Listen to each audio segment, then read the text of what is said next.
Selamat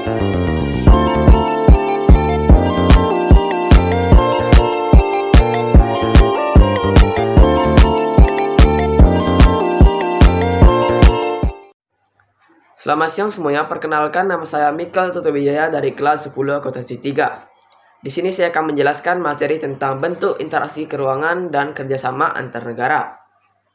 Bentuk interaksi keuangan yang melibatkan pergerakan manusia, barang, serta gagasan atau ide antara lain sebagai berikut. A. Perpindahan penduduk atau migrasi. Migrasi merupakan bentuk interaksi antar ruang yang mengakomodasi pergerakan orang dari satu wilayah ke wilayah lain dengan tujuan tertentu. Jenis migrasi meliputi hal-hal berikut. Yang pertama, imigrasi, yaitu mobilitas seorang dari luar negeri ke dalam negeri, baik sifatnya sementara maupun menetap. Yang kedua, emigrasi, yaitu mobilitas orang dari dalam negeri ke luar negeri, baik yang sifatnya sementara maupun menetap. Yang ketiga, urbanisasi, yaitu mobilitas penduduk dari desa ke kota yang bersifat permanen. Yang keempat, ruralisasi, yaitu mobilitas penduduk dari kota kembali ke desa. Yang kelima, transmigrasi, yaitu mobilitas penduduk antar pulau dalam satu negara yang bersifat menetap. Yang keenam, evakuasi, yaitu mobilitas penduduk karena adanya bencana alam atau masalah keamanan di suatu wilayah.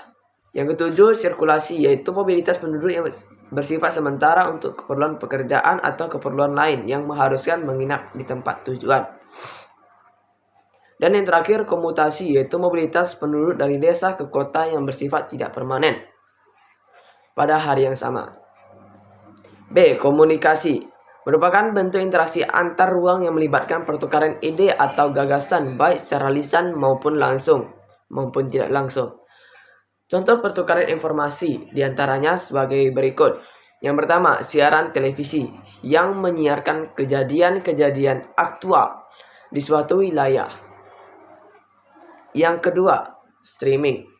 Berbagai platform streaming di dunia internet memudahkan seseorang untuk menyaksikan kejadian-kejadian di berbagai belahan dunia.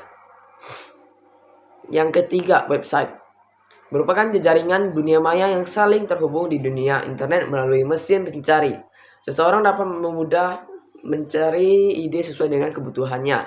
Yang keempat, marketplace, merupakan tempat bertemunya penjual dan pembeli di dunia maya.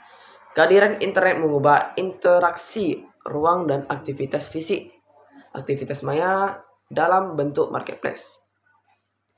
C. Transportasi, bentuk interaksi antar-ruang dalam pergerakan barang dan jasa dari daerah satu ke daerah lain, antara lain sebagai berikut. Yang pertama, perdagangan internasional, ekspor dan impor. Yang kedua, pengiriman komoditas perdagangan melalui transportasi laut, darat, dan udara dari satu daerah ke daerah lain.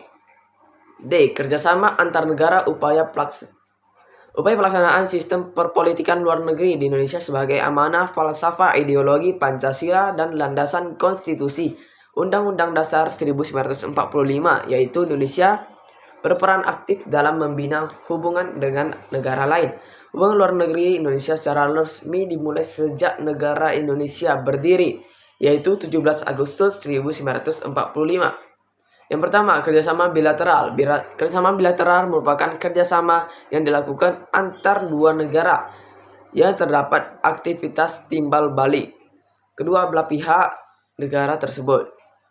Yang kedua, kerjasama regional.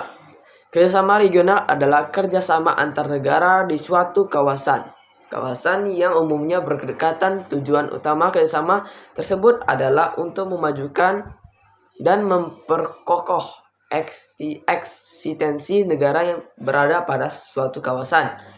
Yang ketiga, kerjasama multilateral. Kerjasama multilateral merupakan bentuk kerjasama yang melibatkan lebih dari dua negara ataupun kelompok. Kerjasama tersebut tidak memandang regional kewilayahan. Sekian penjelasan saya tentang materi bentuk interaksi keuangan dan kerjasama antar negara. Jika ada salah kata, mohon dimaafkan. Terima kasih.